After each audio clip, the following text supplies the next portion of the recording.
Hey you guys, it's Peter, and welcome to my channel, My So-Called Healthy Life. And I literally just finished reading all of my meditations, and so I wanted to get, my book's upside down. I wanted to get right into the meditation for today. And I wanted to actually use a different meditation book today because I think it's kind of fun to try different ones. So today I'm going to read Living Juicy, Daily Morsels for Your Creative Soul by Sark. Sark is one of my all-time favorite, here you can see like she's very, very colorful. She's one of my all-time favorite self-help book writers, motivators, speakers. She's just awesome. If you've ever seen the poster, they have it in a lot of school classrooms. I think it's called like 101 Ways to Be an Artist. And it's like just lines and lines and lines. It looks very much like this. She's the one that came up with that poster. I've read all of her books. I use them extensively when I do team building, and in the past I use them with counseling. So I love them so much. But her meditation book is interesting. Like, it's either like point on for like a total month straight, or it's like a couple weeks are kind of off and they're just like permission slips and things like that. So today, April 9th, expressing your creativity. Expression is the opposite of depression.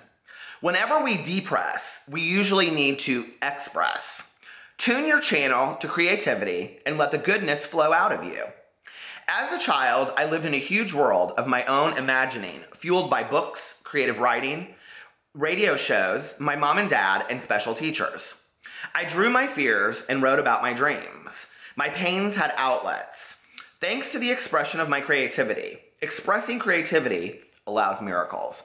I love this one so much. I was not a big journal keeper for many, many years. And the reason why is it felt to me very much like what my mother would call a press conference, which is where I would just write down like what had happened for that day. And what was interesting is that when my mom passed away, I found that she had kept journals since literally the day that she was like 18 and went to her freshman year in college.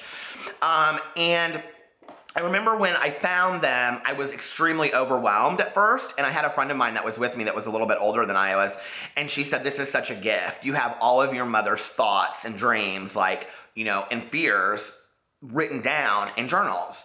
Today, I am a huge lover of journals, and I encourage it with a lot of people. I think it depends on how you do it. Like, you do not have to do a press conference. You could just write in there a poem or draw a picture. A couple years ago, I saw somebody that had like done a journal, and they would like write like, I was at the coffee shop, and then they would like show a little, like they would draw a picture of a coffee mug, and it would say like, $3.49 is a lot for a cup of coffee. You know, it was like so creative, but it was like you would go back and look at it, and I really liked it, you know? Or if they had bought flowers, they would take like one of the little flower things off and put it in there and dry it in there. Or, you know, they would tape up a movie ticket or whatever. I really, like, that resonated with me because that was kind of like a scrapbook journal creativity. There was poems written in there. It was like written along the edges. There was like no boundaries to this journal. I think trying anything creative, you know, is really an outlet to expressing our soul, so to speak. That pause was kind of strange, wasn't it? What's interesting is I took a creative writing class in college for poetry writing. It was actually a jazz poetry writing class. And I, at the time, loved country music. And I wanted to be a country music writer. That was like my dream for like 2 years, right? And I talked to the teacher, and he was like, I don't care. Like, I actually wrote a jazz poem around a Nina Simone song. And that's how I really started writing poetry. It's not something that I talk about on any of my channels very often, but I do write a lot of poetry. It's very private to me. But at that time, I wrote all these country music songs, and it's hilarious looking back on those. But that, for me, was really, like, tapping into something that I loved at the time was a way for me to really get to the soul of what I liked, which was just poetry, and no boundaries around it, you know? It's the same thing with, like, painting or, you know, whatever. And I have, in my life, tried jewelry making, painting, you know, videos, everything. There's so many things I like to do that, like, my creative mind just is constantly popping off like this. And I think it's really, you know, healthy for my life. When I wrote my book, I was split between my first book. When I was writing, before I wrote it, I was split between about 2 or 3 ideas.